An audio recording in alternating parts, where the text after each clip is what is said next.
Good afternoon all. My name is Srinivas. I'm the Vice President of a company called Dark Matter Technologies. After completing my MBA, I've been into most of the leadership roles like Senior Vice President, CTO. Currently taking care of the mergers and acquisitions in our company. I've been fund manager also for a venture capital fund. So I was thinking, what's the right path for me in terms of the getting into the CFO show. So then I got to know about the CFO financial program from the ISB.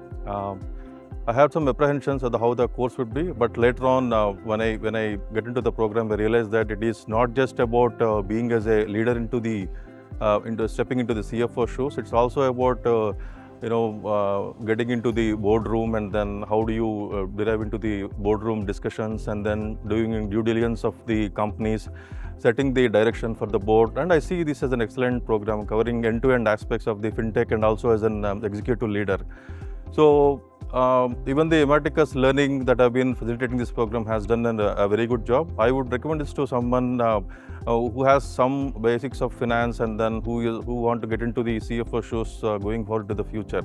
So I think this is an excellent opportunity for anyone coming from a CA background or a fund manager or someone from the MBA international business background to get into the CFO shoes. Overall, I recommend this to anyone who wants to get into the CFO shoes. Yeah. Thank you very much.